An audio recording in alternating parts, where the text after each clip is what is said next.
Where your focus goes, energy flows. If you're having self-doubt, if you're questioning how capable you are, how you will get through this phase of your life, how you're going to create the business, how you're going to find the one, how you're going to become your most ideal self, it is because you're focusing more on the negative aspects of things, on the things that you're lacking, on the lack of resources, the lack of knowledge, the lack of willpower, or whatever it is for you. And let me give you the sweet reminder that you're not the only one who has self-doubt. We all experience self-doubt in some sort of way or form. The only difference is that some of us learn to observe these doubts instead of becoming our doubts. And also think about this.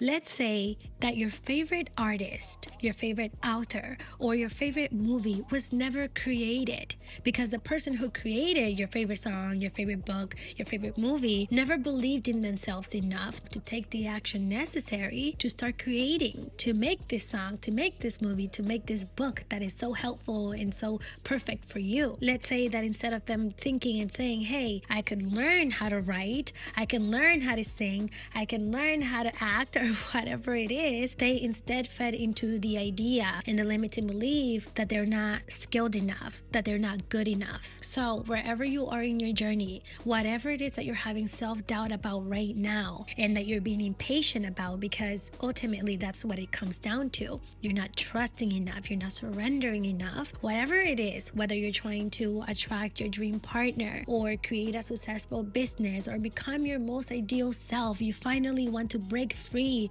of your old self, but you're struggling with that. It's all about your mindset shift and approaching things in a different way. So in this video, we're going to be diving into how to overcome self-doubt and how to trust in the process, how to flow with things and the unfolding of the beautiful unknown. All right, without further ado, let's go ahead and get into the video. The first step in understanding how to overcome self-doubt is by knowing that you need to be the observer of your thoughts. Don't let your thoughts dictate how you're going to feel and what actions you're going to take. Instead, let them pass through. And if I'm being honest with you, this is one that I can speak to directly and personally, because I used to struggle with understanding what being the observer even meant. I was so emotionally attached to my thoughts that I couldn't observe my thoughts. What do you mean observe my thoughts? Like, I'm feeling it, I can't just observe it. And what it means to be the observer of your thoughts, it's simply to not give in to them, to do as you know that you should despite of how you feel. And let me give you a personal example here. So if I'm being completely honest, when I make YouTube videos, I am doubting myself 95% of the time. I question if the content that I'm creating is good enough. I question if what I'm talking about and what I'm saying sounds good, or if it's going to be interesting enough, if people are going to resonate with it, if maybe I should have said it a different way, if maybe I should have recorded a different way. And all of the negative limiting thoughts and beliefs that you can think about come up in that moment. Specifically as I'm editing the videos and I'm reviewing everything that I recorded, that's when all of these things come up. The difference between my old self and my new self and what I choose to focus on, what I choose to observe, is that although I have doubts about how capable I am of making these YouTube videos, although I have doubts about whether or not I'm ready to be in this teacher, leader type of role, is that I still show up. I still press record. I'm still here making this video. I'm still here editing, scripting, recording. I'm still here putting out this content despite of the doubt, the imposter syndrome, the sarcastic mindset, the fear of being seen or judged, or my content not being good enough. I don't feed into that. I don't let that stop me. So this is how I know I'm being the observer, because yes, all these thoughts come to mind, but I still show up. I'm still gonna make my next video. I'm still going to try and help others and share my wisdom with people that perhaps could really use it. I'm still going to believe in myself despite what my thoughts, my mind are telling me. And that is what I need you to do. Maybe your mind is telling you negative narratives about how you're not capable to start your own business, about how you would never find somebody ideal for you, loving, respectful, loyal, whatever it is that your ideal partner has. Maybe your mind is telling you that you would never be the version of yourself that you you think you could be. You won't ever be able to be disciplined or consistent or wake up early or have a good routine or to stop drinking or stop hanging out with toxic people. Hey, maybe you have this limiting beliefs that you will never make a certain amount of money. You know what you do? You say fuck you and you show up either way. You observe them. They're gonna be there, but you still show up as that version, as that thing. You still pursue that despite of how you feel, despite of these thoughts. And disclaimer, these same doubts that I had before kept me from starting this YouTube channel. I've been thinking about this for the past year, and just recently in the past 2 months or so, I finally decided to start posting. And now I don't think I'm going to stop despite the thoughts. Which brings me to step number 2. With being the observer, you also have to fake it until you make it. Because again, remember that you don't actually feel like this internally, so you just have to show up that way. It's not the other way around like most people think. You're not just going to magically wake up one day as a doctor. You become a doctor by practicing and doing the things that a doctor does. If you want to become a singer, if you want to become a writer, if you want to become a content creator, if you want to become the best version of yourself, that version of yourself that believes in themselves, that is confident, that has a routine,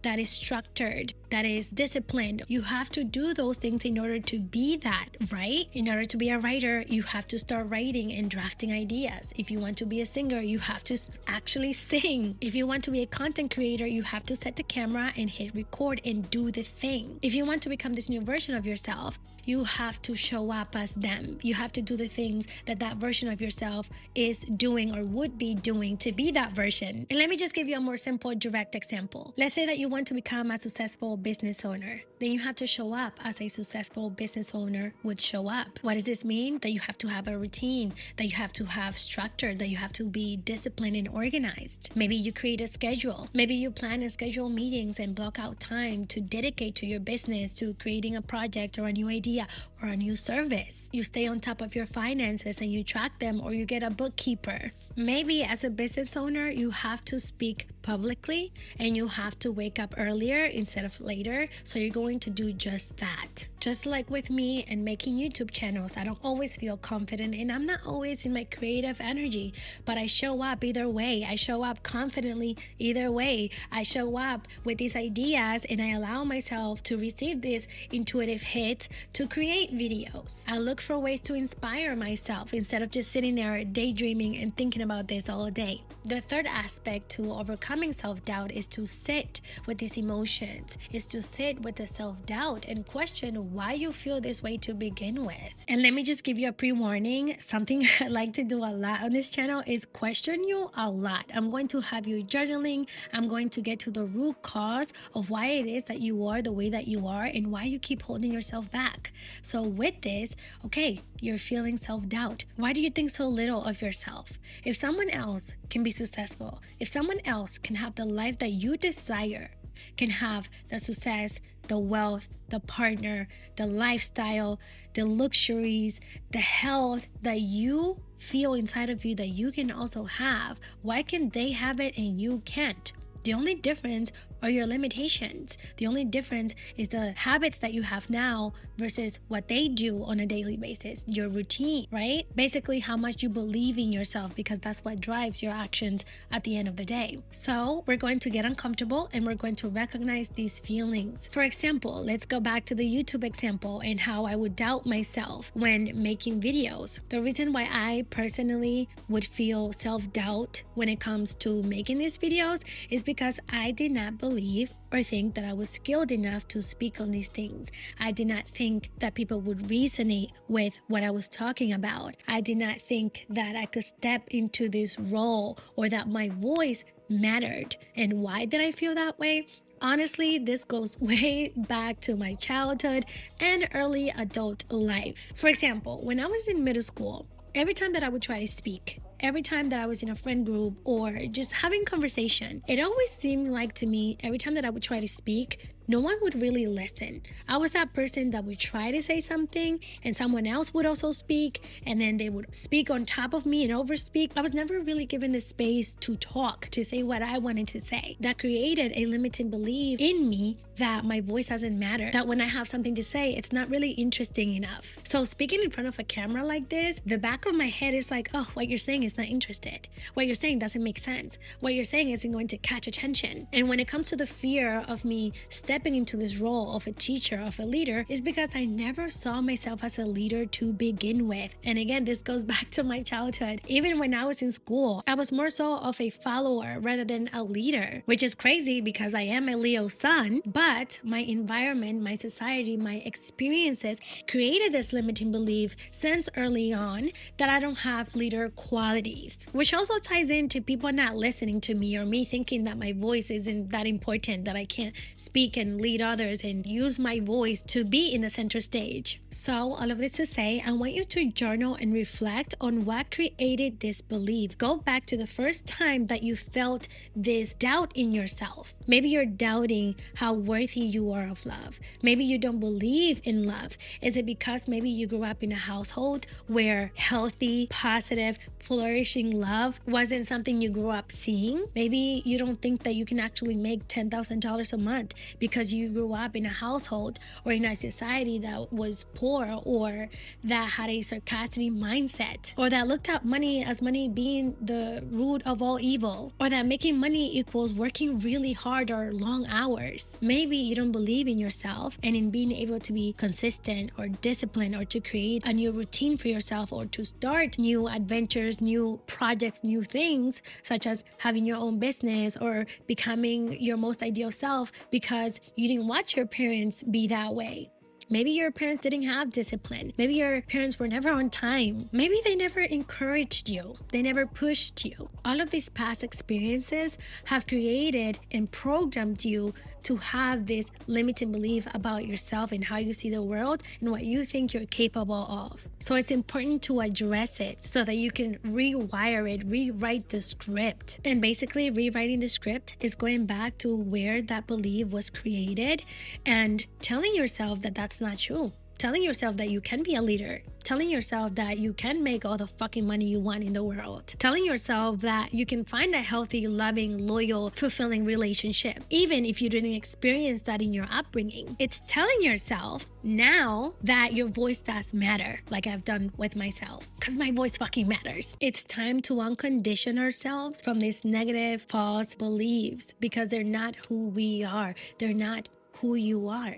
The fourth way to push through self-doubt is to remember your vision. Remember your why. Don't always go by what you are experiencing and seeing in your reality. That's not going to be enough to fuel you to keep going and to always remain motivated, because we're not always going to be motivated. What is the reason that you want to do this? What is the reason that you want to have this in your life? Do you want to have a successful business because you want to be able to have the freedom and the space and energy to serve others, to help other people like me? Maybe you want to become a singer, a coach, or content creator because it's what truly ignites you. It's what gives you a sense of purpose. It's what you feel that actually fulfills you and what makes you happy. It doesn't matter what it is. The thing is, I want you to identify why. What is your vision? What do you believe in? What is the faith that you're holding on to as you navigate through the ups and downs of life? Maybe you're doing this for the people that you love, your parents, your children, for a better life, for an easier life. Maybe you want to travel the world more and experience more. Maybe you want to get out of the toxic environment that you grew up in. When I don't feel like getting up, when I don't feel like creating videos, when I don't feel motivated enough to keep going because of the self-doubt, because I'm not seeing the progress or the results that I wish to see, I go back to my mission. I go back to my vision, to my why. My why for me is definitely my parents, specifically my mom. There's nothing that I desire more than to give that woman a better life, an easier life. And the second thing, my children, my entire family really. But most importantly, you. There's nothing that fulfills me more than knowing that I am being of service, that I am helping someone become a better version of themselves. Because I genuinely, truly believe that this reality is is ours to make of whatever we want. We are our biggest blockage. We just have to learn to not be your biggest blockage. You have to hold that vision, have that faith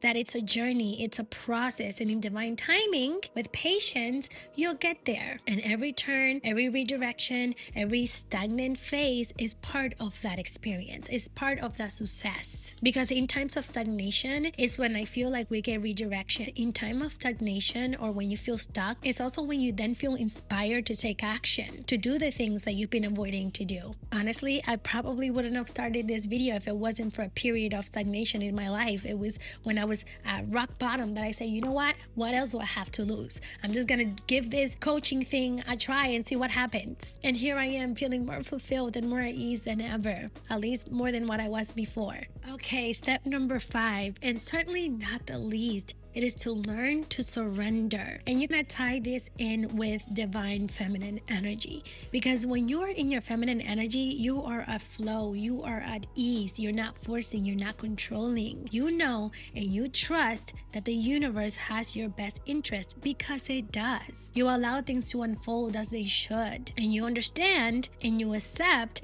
that because the universe has this bigger outer perspective than you do, you understand and you know that the bad things that happen for you, the setbacks, the roadblocks, they're not happening because the universe is not on your side and you have bad luck, but they're there because they're part of the process. They're there because they're meant to teach you something greater and bigger. They're there because maybe something wasn't meant for you and something better is. And so the universe is teaching you, hey, this is where you need to go, not over here. Think of the universe or God or source, whatever you like to call it, as this big, loving, wise, and caring parent that knows best, because they have all of the wisdom, they have all of the experience, they have this bigger understanding of what's actually best for you. You know what? I want you to think about a time where you really wanted something and then you got it and that thing wasn't what you thought it would be, and you realized, wait a minute, that wasn't what was actually best for me. Maybe it's a partner that you thought was the one for you, and then after moving on, you realized you were never going to be able to grow with this person, that this person was never really going to be able to love you in the way that you deserve